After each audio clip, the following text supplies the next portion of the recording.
Yeah. Government music. Check it. Nullification Crisis.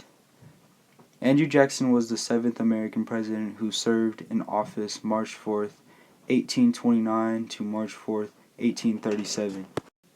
One of the most important events during his presidency was the Nullification Crisis. In November of the Nullification Convention met in 1832. What does nullification mean? Well, the word nullification refers to the act of nullifying, canceling, or making something like a tariff law null and void. That should make some sense. Anyway, the nullification crisis erupted when South Carolina legislators passed on the Accordance of Nullification on November 24, 1832. The Accordance of Nullification declared the tariffs of 1832 and 1832 null and void within the state borders of South Carolina. The strength of the feeling of South Carolina is expressed in the Accordance of Nullification.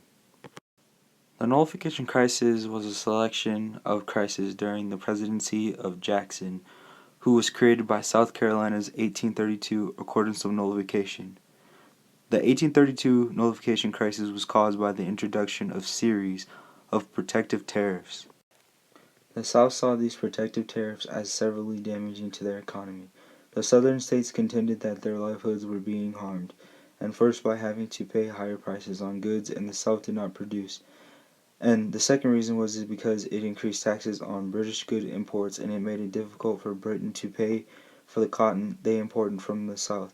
And the South Carolina Legislative asked President John C. Calhoun to prepare a report on the tariff situation. His word was drive Britain enormously, and it would become his explosion of the protest, otherwise known as the South Carolina explosion, that contended that the tariffs were unconstitutional based on the Dockery-Hen principle of nullification.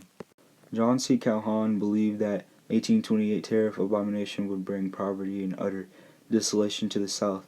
The nullification crisis was further prompted by Calhoun and the South Carolina explosion, and Calhoun expressed the arguments that the tariff 1828 of abominations was unconstitutional because it favored manufacturing over agriculture and commerce. Tariff power would only be used to generate revenue to provide the protection from foreign competition for U.S. industries, and the protective system was unjust and unequal in the operation, and the people of the state of several states had power to veto, forbid, refuse, reject, and any act of the federal government which violated the Constitution. The power of the veto was the insist of the Dockery-Hen of nullification. Attempts were made to avert the brewing nullification crisis by referring the matter of tariffs of 1832 to the Committee of Manufacturers chaired by John Quincy Adams, whose function was the draft of the tariff bills. The nullification crisis finally finished in 1833. South Carolina State Convention reassembled and formally recited the Accordance of Nullification, nullifying the tariff acts. The nullification crisis signified the beginning of a new era. On May 1, 1833, President Jackson wrote a tariff text and a disunion, and the next text was a Negro or slavery question. In 1833, Henry Clay helped Brooker of the Compromise Bill with the Calhoun, and that would slowly lower the tariff rates over the next decade, and the compromise tariff of the 1833 was accepted by the South Carolina and end of the nullification crisis. You guys just learned something today. Thank you guys.